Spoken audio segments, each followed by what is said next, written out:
नमस्कार विद्यार्थी मित्रांनो, बीएमसी कडनं 2 जाहिराती आलेल्या आहेत. त्यापैकी पहिली कार्यकारी सहाय्यक. यामध्ये जी जाहिरात आली त्यामध्ये 6 संवर्गांना म्हणजेच माजी सैनिक, अनाथ, दिव्यांग, प्रकल्पग्रस्त, भूकंपग्रस्त आणि अंशकालीन या उमेदवारांना टायपिंगमध्ये सूट देण्यात आली 2 वर्षासाठी. नियुक्तीनंतर 2 वर्षात 2 संधीमध्ये त्याला टायपिंग सर्टिफिकेट घ्यायचं आहे. मात्र दुसरी जी बीएमसीचीच ऍड आहे तिला आपण निरीक्षक या पदासाठी 178 पदांसाठी लिहि. यामध्ये जर आपण बघितलं तर टायपिंग संदर्भात फक्त 2च संवर्गांना सूट दिली आहे, माजी सैनिक आणि अनाथ. मग ह्या 2 संवर्गांनाच का सूट दिली आहे, बाकीच्या उरलेल्या 4 संवर्गांवरती का अन्याय झालेला आहे? थोडक्यात या व्हिडिओच्या माध्यमातून पाहूया. विथ प्रूफ मी तुम्हाला सगळं दाखवतो आणि मग तुम्हाला काय आवडतं ते कमेंटमध्ये टाका आणि तुम्हाला योग्य वाटत असेल तर मी याला सूचना करतो, तुम्हाला सजेशन करतो ते नक्की करा. बघा सैनिक, माजी सैनिक आहे, अनाथ या दोघच उमेदवारांना फक्त इथे सूट दिलेली आहे. थोडक्यात बघा ही तुम्हाला दिसते जाहिरात, ही जाहिरात तुमच्या समोर मी ठेवलेली आहे. ही जाहिरात आहे निरीक्षक या पदासाठीची. बघा निरीक्षक या पदासाठीची जाहिरात आहे, इथे दिसेल तुम्हाला. ही जाहिरात आहे बृहन्मुंबईची, निरीक्षक या पदासाठीची. आणि ही जी जाहिरात तुम्हाला दिसते ही आहे तुम्हाला कार्यकारी सहाय्यक या पदासाठीची जाहिरात आहे. बघा ही थोडं वरती घेऊन जातो, तुम्हाला विथ प्रूफ दाखवतो. बघा कार्यकारी सहाय्यकाची जाहिरात आहे. फॉर्म कधी सुटले याचे सुधारित बघितली तर ती कधी आहे, 21/9 म्हणजे 21 सप्टेंबरला सुधारित जाहिरात आली आहे. 11 ऑक्टोबर पर्यंत फॉर्म भरायचा आहे. आणि तुम्ही जर बघितलं निरीक्षक या पदासाठी, तर निरीक्षक या पदासाठी फॉर्म कधी सुटले, 20 तारखेला सुटलेत आणि 19 तारखेपर्यंत भरायचे. म्हणजे एकच दिवसाचा डिफरन्स आहे. हा 20ला सुटलाय, निरीक्षकाचा 20ला सुटलाय आणि कार्यकारी सहाय्यक 21ला सुटलाय. मग 21च्या जाहिरातीमध्ये 6 संवर्गांना टायपिंगमध्ये सूट आहे आणि 20च्या जाहिरातीमध्ये 2च संवर्गांना सूट आहे. मग ह्या एका दिवसात काय गडबड झाली आहे? असा नवीन GR आला का? 4ला होतं ना आता 6ला द्या, असं काही झालं का? म्हणजे उलटच झालंय काहीतरी. इथून पाठीमागच्या जाहिराती बघा 6 संवर्गांना ऑलरेडी सूट आहे. मग हे असं का गोंधळ करताय? थोडक्यात हा गोंधळच झालेला आहे. ही चूक झाली बीएमसी कडनं. सो ऍडमध्ये चूक आहे. यावरती मी बरेचसे कॉल पण केले, कॉल रिसिव्ह करत नाहीये. आता मी मेल केलाय, ग्रीव्हन्स किंवा एक क्युरी रेज केली आहे, ते पण तुम्हाला मी सांगतो काय करा, ते तुम्ही फॉलो करा. नक्की याचा विचार ते करतील. थोडक्यात मी परत तुम्हाला मागे घेऊन जातो. बघा आपण जर बघितलं तर निरीक्षक या पदासाठीची बघा पहिले बीएमसी सुधारित जाहिरात तुम्हाला दाखवतो. या सुधारित जाहिरातीमध्ये तुम्हाला 6 संवर्गांना सूट दिली. बघा कोणते संवर्ग आहे, मी ऍडच दाखवतो तुम्हाला, मी विथ प्रूफ दाखवतोय. बघा इथून सुरुवात होते. बघा माजी सैनिकांना हे आहे सहाय्यक, कार्यकारी सहाय्यक पद आहे. यामध्ये बघा हा 2 नंबरचा पॉईंट तुम्हाला दिसतो. बघा 2 नंबरचा पॉईंट इथे काय दिलंय, माजी सैनिकांना काय केलंय, सूट दिली. काय, टंकलेखक अर्हता आवश्यक आहे अशा पदांसाठी काय केलंय, नियुक्तीच्या दिनांकापासून 2 वर्षापर्यंत 2 संधी दिलेली आहे. त्याचप्रमाणे अपंगांना सुद्धा हे GR पण दाखवले. बघा 30/5/2023चा GR माजी सैनिकांचा आहे. अपंगांचा GR 16/11/2016चा आहे. त्यानंतर तुम्ही खाली गेलात तर 2 झाले. त्यानंतर तिसरा संवर्ग यामध्ये अनाथ, त्यांना पण सूट दिली आहे. आता हे GR मध्ये पण तुम्हाला डिफरन्स आढळेल. बघा इथे GR वेगळे दाखवता, तिकडे वेगळे दाखवता. माजी सैनिकांचे वेगळे, दिव्यांगांचे वेगळे, अनाथांचे वेगळे. माजी सैनिक आणि अनाथांचे दोन्ही ठिकाणी वेगळे GR दाखवले त्यांनी. काय कळत नाही गोंधळ काय. त्यानंतर इथे जर बघितलं तर बघा प्रकल्पग्रस्त, भूकंपग्रस्त, स्वातंत्र्य सैनिकांचे, नामनिर्देशित पाल्य, जनगणना कर्मचारी, निवडणूक कर्मचारी, पदवीधर अंशकालीन, ह्या सगळ्यांना 2 वर्षासाठी बघा मराठी इंग्रजी टंकलेखन परीक्षा नियुक्तीच्या दिनांकापासून 2 वर्षाच्या कालावधीत उत्तीर्ण होण्यासाठी सापेक्ष असेल. 2 संधी दिलेली आहे. ही कशाची आहे, कार्यकारी सहाय्यक. तुम्ही जर बघितलं निरीक्षक या पदासाठीची ही जाहिरात जर बघितली, निरीक्षक या पदासाठीची, या ठिकाणी फक्त 2च माजी सैनिक अनाथच दाखवलं. बघा त्यातल्या दोघांना दाखवलं, त्यात GR पण वेगळे दाखवत. बघा माजी सैनिकांना GR कोणता दाखवलं त्यांनी 2019 नुसार सांगताय, 2019 नुसार निरीक्षकाला. आणि सुधारित जाहिरात बघा इथे माजी सैनिकांचा GR कोणता दाखवताय, माजी सैनिकांचा GR हा 2023चा आहे. आपण डिफरन्स आहे म्हणजे काय, नुसती ऍड डोळे दाखवून काढायची काय माहित नाहीये. इथे अनाथांचा GR काय दाखवताय, 7/7/2022चा GR आहे. इथे बघूया अनाथांचा काय दाखवलाय, सेम दाखवला असेल तर बरं. अनाथांचा GR 7/7/22 हा बरोबर आहे. मग इथे ही जी जाहिरात आहे, ह्या जाहिरातीमध्ये जर बघितला 23चा GR आहे. ही जाहिरात 21ला आली आहे, तिला 23चा GR लावला. आणि ही जाहिरात 20 तारखेला आली, तिचा 19चा GR लावलाय. काय गोंधळ नेमका माहित नाही. सो त्यात त्यांनी परिपत्रक सांगितलंय, नो डाऊट 9/7/2024 सोबतचं परिपत्रक दाखवलंय, पण यात बदल इतका कसं होणार, एका दिवसाच्या डिफरन्सने काय आहे. जर हे परिपत्रक असेल तुमचं 9/7चं तर इथे काय ऍप्लिकेबल होत नाही का, ते 9/7/24 हे काय ते पण 9/7चं परिपत्रक दाखवलंय, GR 30/5 दाखवला, इथे पण 9/7चं परिपत्रक आहे, 9/7चं परिपत्रक आहे, GR 13/7/19 दाखवलाय. काय गोंधळ हा नेमका.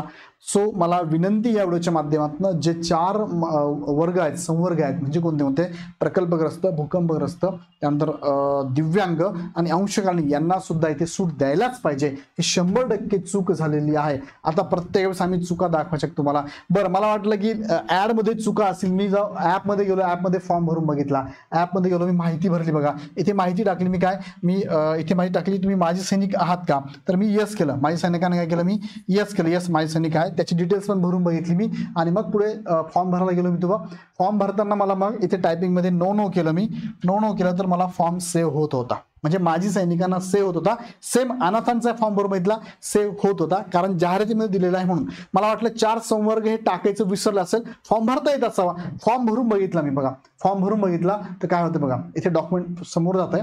फॉर्म भूकंप, प्रकल्प, दिव्यांग, अंशकालीनचा फॉर्म भरून बघितला. जेव्हा मी डिटेल्स भरतो, मी टाकतोय भूकंपग्रस्त आहात का, तर येस केलं मी. येस केल्यानंतर फॉर्म भरायचा प्रयत्न करतो मी. जेव्हा इथे नो वर क्लिक करतो, पहिले विचारल्याने इंग्रजी टायपिंग, नो केलं की लगेच एक विंडो येते माझ्यासमोर, you are not eligible for this post. कसं काय. बरं चला, पहिले येस केलं मी, पहिले येस केलं आणि परत इथे नो करायचा प्रयत्न करतो, परत सांगतो you are not eligible for this post. कोणाला सांगितलं मी, भूकंपग्रस्त, प्रकल्पग्रस्त किंवा भूकंपग्रस्त. कोणते कोणते ऑप्शन, 4. एक तर प्रकल्पग्रस्त असेल, प्रकल्पग्रस्त असेल, भूकंपग्रस्त असेल, अंशकालीन असेल किंवा दिव्यांग. ह्या चौघांना मात्र इथे टायपिंग कंपल्सरी मागताय. ही झाली टेक्निकल चूक. आता काय माहिती नेमकी ऍड मध्ये चूक झाल्यामुळे टेक्निकल पण चूक झाली असावी, किंवा वेगळं काय असेल तर आम्हाला माहित नसतं, आम्हाला पण सांगा. किंवा तुम्हाला जर माहिती तुम्ही पण मला कमेंटमध्ये सांगायचं, वेगळा GR आहे तुम्हाला माहित नाही आहे, तो GR तुम्ही पाहिला नाही, एका दिवसात GR बदलला आहे. 21 तारखेची एक ऍड आहे, 21 तारखेची एक ऍड आहे. 20 तारखेला कोणती ऍड आहे, निरीक्षकाची. 21 ला कोणती आली, सुधारित BMCची. मग दोघांमध्ये काय डिफरन्स आहे नेमका.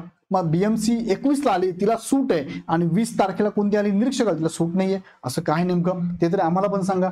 सो याबद्दल मी या व्हिडिओच्या माध्यमातून सांगतो की जे विद्यार्थ्यांवरती अन्याय झाला त्या विद्यार्थ्यांना करावं लागेल. बाकीचे करणार नाही, माहित नाही. तुम्हाला काय करावं, 3 गोष्टी करायच्या. एक तर मेल करायचा, दुसरं कॉल पर करायचा, आणि क्युरीज पण रेज करायची. सगळा ड्राफ्ट तुम्हाला मी देतो. तुम्हाला काय करायचं, पहिला मेल करायचा. मेल कोणाला करायचा आहे, इथे दाखल बघा, मेल आयडी पण आहे, लगेच तुम्ही नोट करून ठेवा.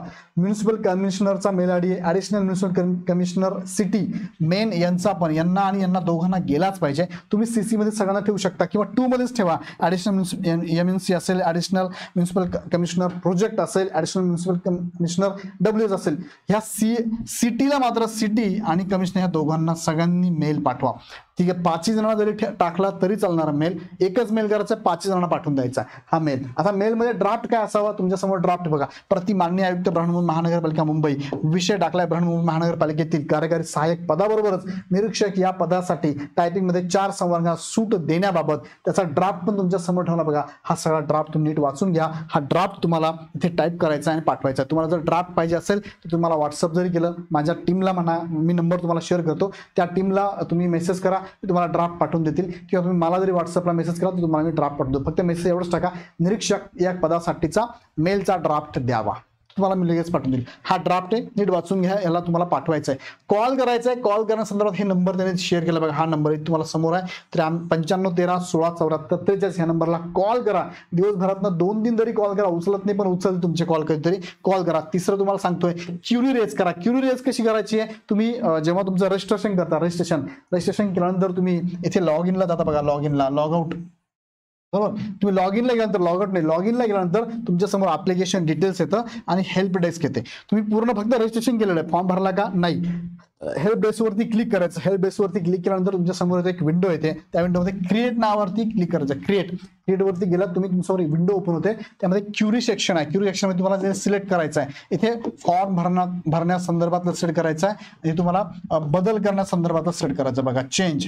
बरोबर. ऍप्लिकेशन फॉर्म, इथे ऍप्लिकेशन फॉर्म मध्ये बदल करण्याबाबत लिहायचं आहे. इथे लिहायचंय तुम्हाला, काय लिहायचं तो पण फॉर्मॅट तुम्हाला दाखवतो. आणि ऍड अपलोड करा तुम्ही. पहिली ऍड कोणती आहे, सुधारित जाहिरात आली ती BMC ती करा. दुसरी निरीक्षकाची जाहिरात इथे अपलोड करून द्या. काही अपलोड नाही केलं तरी चालतंय, अपलोड करा, सबमिट करा. सबमिट केल्यानंतर समोर ही विंडो ओपन होते बघा. मी आता सबमिट केली, मी क्युरी रेज केली बघा. ही क्युरी रेज केली मी सगळी. त्यांना सांगितलंय माझा माझा तिकीट नंबर 76 आहे. प्रॉब्लेम पण टाकलाय. Please give permission for the project affected, earthquake affected, physical handicap and part time employee with benefit of 2 years typing certificate to submit the form. So अशी क्युरी मी टाकली. तुम्ही पण ही क्युरी टाकून द्या. टाकून द्या क्युरी. मी सांगतो इंग्लिश मध्ये टाकावं लागणार आहे, हे तुम्ही लक्षात ठेवा. हे पण फॉर्मॅट माझ्याकडे रेडी आहे, तुम्हाला मी पाठवून देईल ज्यांना पाहिजे त्यांना. आणि ही सबमिट, इथे सबमिट झालं बघा. Submit new grievance raise submit झालं, याच्यावर ऍक्शन होईल. आता बघूया काय होतं पुढे. पण तुम्हाला सगळ्यांना हे केल्याशिवाय पर्याय नाही. तुम्हाला सगळ्यांनाच काय करायचंय, 3 गोष्टी करायच्या. कॉल करायचा, मेल करायचा आणि क्युरी रेज करायची. आता मी सांगितलं ज्यांनी क्युरी रेज केली हे सगळं केलं, मला स्क्रीनशॉट पण पाठवा. नाहीतर एकाने पाठवून होणार नाही, सगळ्यांना करावं लागेल. या संदर्भात इग्नाइट अकॅडमीकडे ह्या बॅचेस पण लॉन्च केल्या. बॅचेसचा पण फायदा नक्की घ्या. ज्यांना मार्गदर्शकाची गरज असेल त्यांनी लगेच बॅच जॉईन करा. 2.0 ची बॅच BMC ची चालू आहे, कार्यकारी सहाय्यकाची, आणि निरीक्षकाची पण बॅच चालू झाली आहे. यामध्ये मनपा अधिनियम 1888 ची बॅच सुद्धा सेपरेट अवेलेबल आहे. आपल्या विद्यार्थ्यांना 75% मध्ये ऑफ मध्ये अवेलेबल आहे. सो लगेच दोन्ही बॅच आपण जॉईन करा. काही शंका असेल एक नंबर मी तुम्हाला शेअर करतो, ह्या नंबरला कॉल करा. बघा हा नंबर इथे, ह्या नंबरला कॉल करा. 8888 25 61 17. व्हिडिओ आवडला तर लाईक करा, चला चॅनल सबस्क्राईब करा. पुन्हा व्हिडिओ नेक्स्ट व्हिडिओमध्ये. ज्यांच्यावर अन्याय झाला त्यांनी नक्की मेल करा. काही लागलं तर आमची टीम तुमच्याबरोबर आहे, आम्हाला मेसेज करा. धन्यवाद.